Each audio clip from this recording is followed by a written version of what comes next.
Bristol Community College, Mathematics with Dan Avedikian, Math 132, Calculus with Applications, Section 13.4, Problem 18.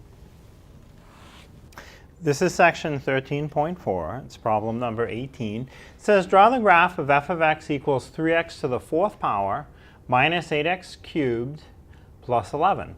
And be sure to label the x and y coordinates of any critical points.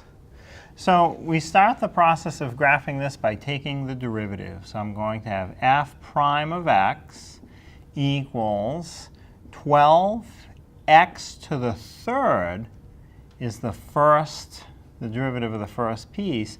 So again, where that's coming from, my exponent of 4 comes down times the number in front, which is 3. So 4 times 3, there's my 12. The exponent of 4 drops down 1 to a third power. So the next piece, minus 8x cubed, has a derivative of negative 24x to the second power. And again, what's happening? The exponent of 3 comes down times the number in front, which is minus 8. 3 times minus 8 is negative 24. The exponent drops from third power down to second power. And finally, the 11 on the end has no x, so its derivative is 0. It just pretty much goes away. So f prime of x is 12x cubed minus 24x squared. So next, I'm going to set that equal to 0. So we'll have 12x cubed minus 24x squared equals 0. The third step, solve that for x. So to solve for x, since I have a third power, I really need to solve this by factoring. I see that both pieces in my equation have a 12 in it, so I can pull out a 12 as I start to factor it. Both have an x. In fact, they both have an x to the second, so I can pull out an x to the second, 12x to the second. Now in parentheses, it's going to leave behind an x to the first and a minus 2. And again, you can check it to verify it. 12x squared times x is 12x to the third, and 12x squared times minus 2 is minus 24x squared. So this is how we factor it. The 12x squared in front, because of the x squared, it's not the 12, it's the x squared. One solution is x equals 0. And my parentheses here of x minus 2 gives me another solution of x equals positive 2. Again, if I put in a 0 for x, I get a true statement with my equation, 0 equals 0. Or if I put in a positive 2 for x, I will still get 0 equals 0. So this problem has two solutions, which means it has two critical points. I have a critical point with an x coordinate of 0 and a critical point with an x coordinate of 2. So let's find the y values that go with those. So first, put in the 0 into f of x. F of 0 equals, so 3 times 4 squared becomes 3 times 0. Well, I said squared, I meant to say to the fourth. Then minus 8x cubed, so minus 8 times 0 cubed, plus 11. Well, because of the zeros, I can see very quickly that the y coordinate for the 0 is 11. So I have one critical point with an x value of 0 and a y value of 11. And let's put that on the graph. So if I go up 0, over 0, I go up 11. There's one of my two critical points, over 0, up 11. So let's find the y coordinate that goes with x is 2. So f of 2 equals 3x to the fourth becomes 3 times 2 to the fourth. Minus 8x cubed, so minus 8 times 2 cubed, plus 11.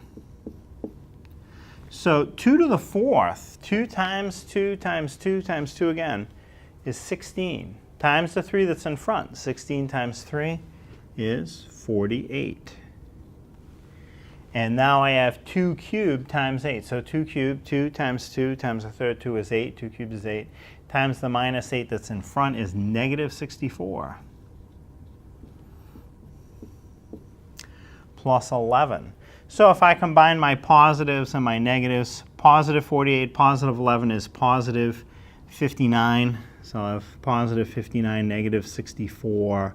That I can do easy enough without a calculator is minus 5. So I have a second critical point with an x value of positive 2 and a y value of negative 5. So let's go ahead and put that on the graph. Positive 2 for x, minus 5 for y. Right about there. Positive 2 for x, minus 5 for y. And I know they have to be connected. So I have a flat spot at over 0 up 11. It flattens out here, and it's going to come down, down, down, down, down, down, hit over 2, down 5, and flatten out again. Now the question is, what does it do on either side? So if I come back 1 for x, where's the height? Does it flatten out and keep going the same way, or does it flatten out and turn around completely? So to figure that out, let me put in a negative 1 for x and see where my height is, a little above or a little below my critical point. So f of negative 1 equals 3x to the 4th becomes 3 times negative 1 to the 4th. Minus 8x to the 3rd becomes minus 8 times negative 1 to the 3rd, plus 11. So careful with your signs. Negative 1 to the 4th, because it's an even power, the negatives are going to all cancel out. So you'll have negative 1 to the 4th is 1, times the 3 in front. 1 times 3 is 3. And then negative 1 to the 3rd is negative 1 times the negative 8 in front. So negative 1 times negative 8 is positive 8, plus 11 more. So when I put a negative 1 into my f of x, the y that comes out is 3 plus 8 plus 11, which adds up to 22. Positive 22. So if I go back 1, I'm up so far I'm off my graph. So the answer is, does it flatten out and go up, or does it flatten out and turn around? It flattens out and goes way up. It never stops going up.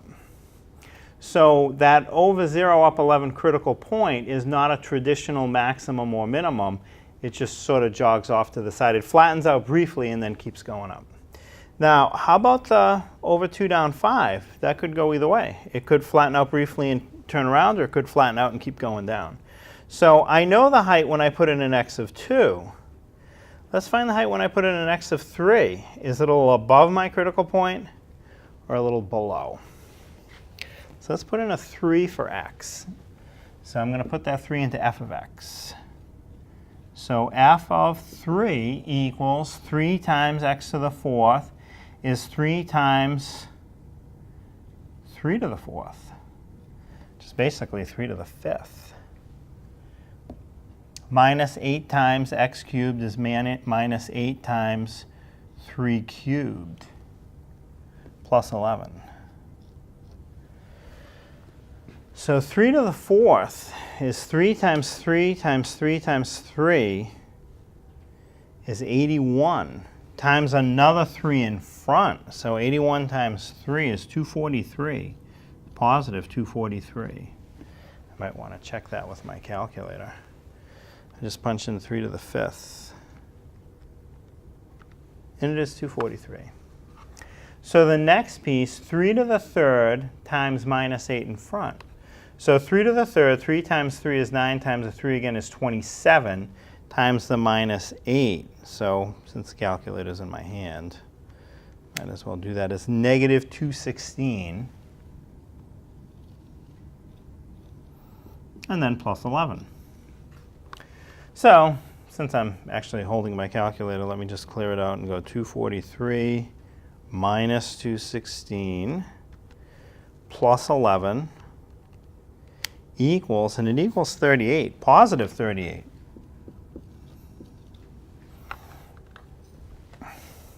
So when I'm over 2, I'm down 5. But when I'm over 3, I'm up 38. So not only does it turn around and climb, it climbs super fast. Again, it's way off of my number scale. So over 2, down 5, it flattens out, and then it climbs super fast. And that's what the graph looks like.